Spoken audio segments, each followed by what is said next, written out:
Right, so builder's wife section. Yeah, you ready for this? Yeah.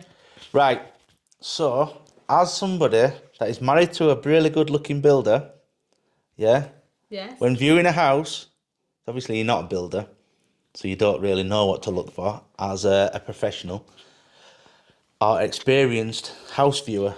What's the 5 things you would look for when viewing a house? I'd look for damp, gutterings, windows, bathroom and kitchen. Like, see if it needs doing. It looks tatty. Okay, well, that's a good viewpoint. Damp. What would you look for in damp? How can you tell if there's damp? The wallpaper peels, or there'll be like dark spots on the wall, probably mould, like big round patches. Okay. I would say. Yep, that's a good answer. So on the damp, guys, there is 3 main types of damp in a house. There is mold, condensation damp. There is penetrating damp, and there's also rising damp. Rising damp tends to be the one lower level. When we're repairing rising damp, we take it up to around about, or treat it to around about 1 metre and 1.2 metres. You should be getting a specialist to do this, or a builder that actually knows what he's doing. Don't just get some random guy that's just bought some storm guard or something like that. Condensation. Condensation is quite a popular one because it's the black mould. So black mould is formed by condensation, and it's because houses aren't breathing. So they either haven't, they've blocked up the air grates, because in a house like this, so we're in a 3-bedroomed ex-council house, and they tend to have air grates on the side of the building. You'll see them inside. They tend to be blocked up, so they're plastered over, because nobody likes the look of them anymore. But they're actually there to do a purpose. And you'll see condensation around windows. See, around the reveals of windows, there's a lot of black mould. High up in the sort of like the where the ceiling meets the wall, the black mould areas, yeah. And then penetrating damp, that tends to come through your chimney breast. So over here, you have to come with it because camera's on you. So over here we have a chimney breast, and then what you'll do is you'll find patches of damp, yeah, and then that's coming through, and then like I say, you're going to get them stains and ring marks and stuff like that. But yeah, that's the three types of damp on a house. And then what were the next one? Gutterings. Yeah. Explain gutterings. You just randomly made that up, haven't you? No, because we went to see a house and they were staining down the wall, which means the gutterings need doing because there's obviously a gap or a crack or a leak from the guttering. So all the wall, all the stone was like a black in the middle rather than the stony colour. So you hadn't just made it up. I thought you were just randomly saying that. No. But no, that's right. And that'll form which type of damp? The one you just said about the chimney? Yep, that's right, penetrating damp. Yeah, so that'll form or cause penetrating damp. If what she's referring to is we looked at a house and the gutters were severely damaged, and all down the face of the stonework, it was all wet and it was green, wasn't it, mouldy? Yeah. And that caused damp in the house. So gutterings, yeah, well done. What was the next one? I said kitchen and bathroom. Kitchen and bathroom, yep. So kitchen, what makes a good kitchen and what makes a bad kitchen? I'll tell you what makes a bad kitchen, if there ain't one. If there ain't a kitchen, it's unmortgageable. And bathroom. And bathroom, yeah. So to get a mortgage on a house, it has to be classed as habitable. And buy-to-lets, I'm not a mortgage advisor, I'm not a financial advisor or anything like that, but I know that buy-to-lets have to be habitable in order to get a mortgage. Some people try and buy a rundown house and get a buy-to-let on it, and the valuation guys come out and just say, no, it needs too much work, or it's not habitable to a point where you can just rent it straight out. So you've got to watch for stuff like that. Bathroom, it's got to have a bathroom. So if you don't have a bathroom, what happens? Can't get a mortgage. You can't get a Can't bath. go to the toilet, can you? You can't get a bath either. So yeah, it has to have a bathroom. So let's say that a house that we're going to view has a kitchen. What deems it as a good one or passable? I suppose if it looks neat and tidy and that it's not like peeling, because you get like a lot of vinyl wrap, don't you, and they can peel.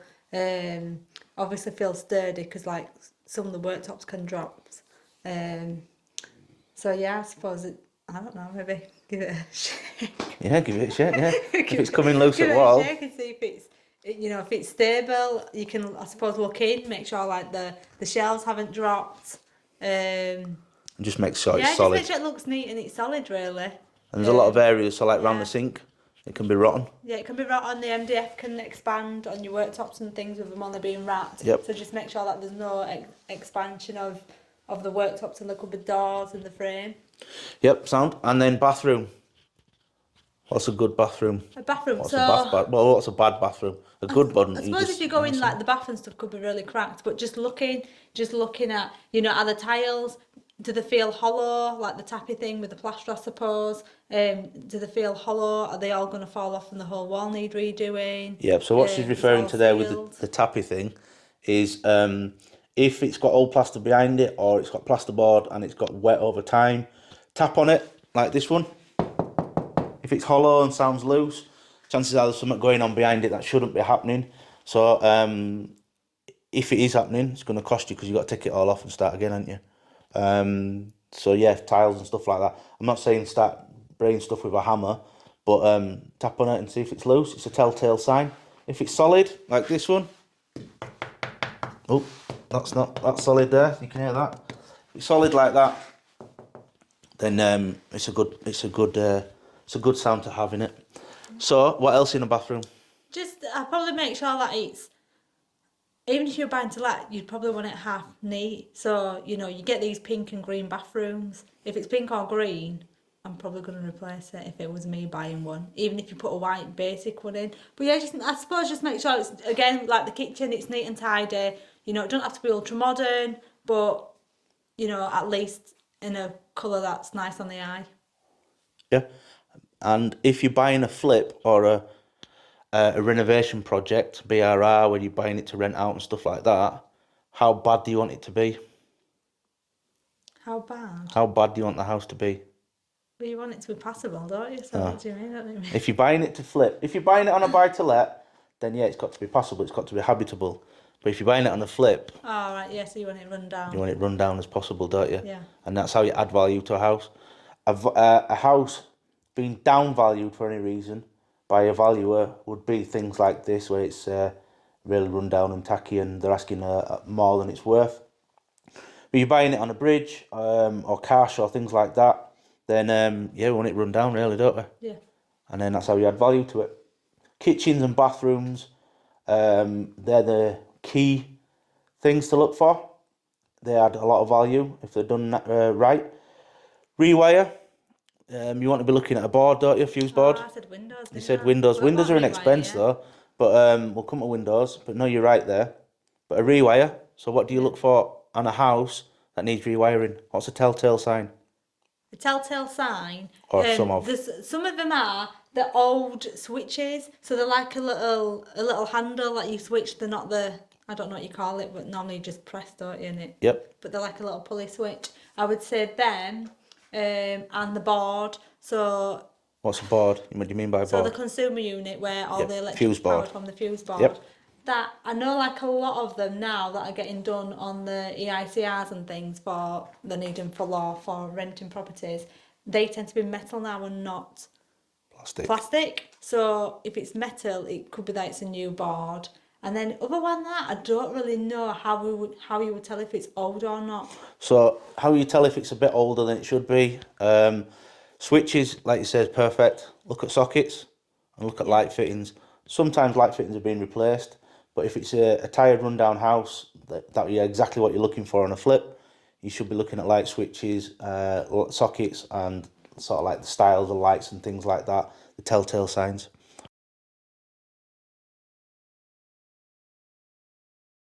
Boiler, heating system. It's going to cost you a lot of money if you need one. How do you check that?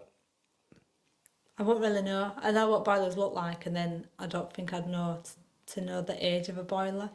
Right, so the age of a boiler is quite hard to, if it hasn't got any date stamps or service stamps on it. A telltale sign really on an old boiler is just by looking at it. If it's a combi boiler, it's going to be within the last 10, 15 years. If it's tired and old, replace it.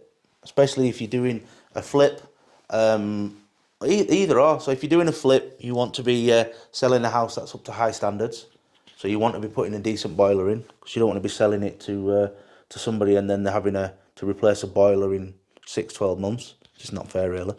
Buy to lets, if the boiler looks old and it's tired, put a new one in. Your tenants are going to appreciate it, and it's going to be cost effective, and it's not going to cost you a load of money repairing it all the time, because we know that boiler breakdowns cost a lot of money, don't we? Yeah. We deal with it quite often on properties. And right, so that's plumbing, electrics, damp, kitchen, bathrooms, and you said windows. Windows, I said, yeah. How do you tell if a window needs doing, or windows? I would say because, well, if there's any gaps and they need filling in or something sorting, but you need to make sure that they're at least double glazed, which I can only tell because in the middle they look really thick. There's like an inch, but in the I think if you've got like a listed building, I'm not sure you can put double glaze in every house. Yeah, depending so what you yeah, buy. so we're going to stay away from listed buildings, but listed buildings, it all depends on the actual building itself. But on a typical renovation, telltale signs for old windows. Obviously, yeah, made out of wood. Yeah, if they're made out of wood, replace them. You want the UPVC energy rated windows. A telltale sign for age is, it's called beading. So inside a window, you have internal beadings these days. And what it means is the glass is installed from inside and then beaded inside. So there's a frame that goes around the window and holds the glass in place. The older windows were beaded externally. It's a bugbear of mine, because it's also a safety issue or security issue, because people can just take the beads out and take the glass out. It is taped in, but it's easily to take out. So this is a video of an internally beaded window.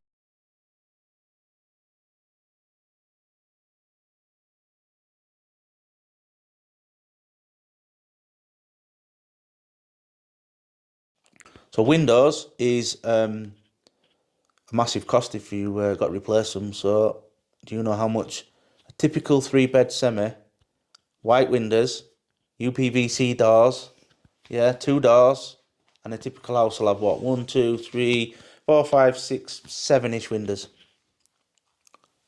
Did you say like 3.5 or?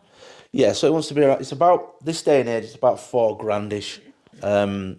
It depends on where you are in the country. It depends on the installers that are doing it, and it depends on the quality of windows that you get, because you can get varying qualities. So just make sure you're aware of things like that. But yeah, about 4.5 grandish. So what else? So I've covered my 5. I think there's more than 5. There's I would always say more than 5, plaster. but yeah. I definitely say like the tappy thing. I always see it when you've ever viewed houses, whether we've bought them for ourselves to live in or whatever. I know you've always done the tappy thing, so I know about the tappy thing on the walls. Because obviously that can be a massive cost as well. So tappy thing she's referring to is literally what I've just done earlier. Tappy. That's hollow. It's Tappy, also tappy. loose. So this here, you can see is wobbling, coming off in my hand. The guys, this is a telltale sign, because it's been rewired. It's in part of the rewiring stage. So the guys have just done a chase and the wall's crumbled. But a tappy is what Vicky refers to it as. So you tap on that. It sounds hollow. Tap on this bit over here. It sounds solid. So that's the tappy. If it's hollow, what does it mean? It means it's come away from the wall. That's right, yeah. So if you put new plaster on top, it can still all come Yeah, fall so off. you can skim over it if it's only going to be as good as what's underneath it. So yeah, you can cover it up and call it top show. It's going to look amazing, but it's not going to last forever. If it's hollow, take it back to brick and put new plasterboards on and replaster it. Put plaster in. So 3-bed semi. Let's see how much you listen to me when I'm pricing jobs up. A 3-bed semi, back to brick, So new ceilings, no plaster on the walls, all the way back to brick.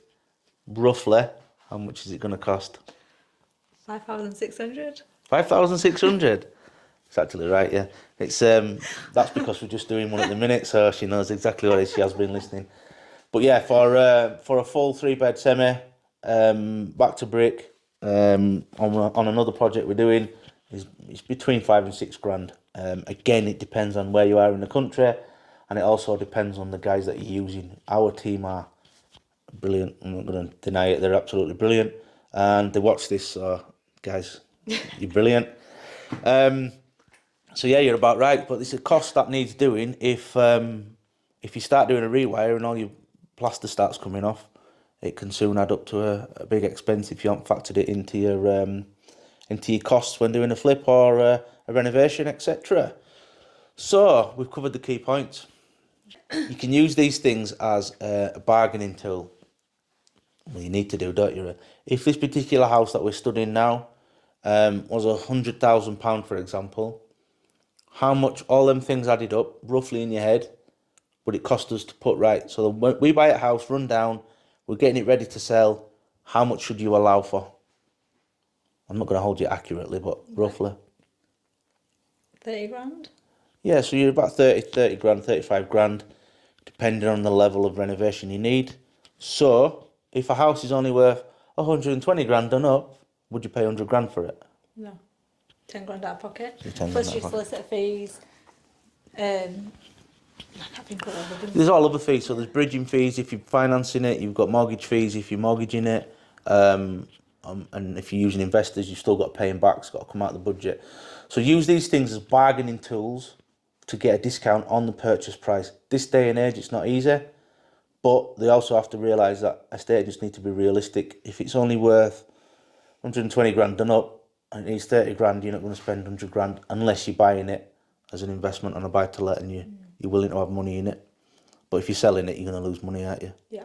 So, builders' wives segment. Yeah, builders' wives segment. You passed. Well done.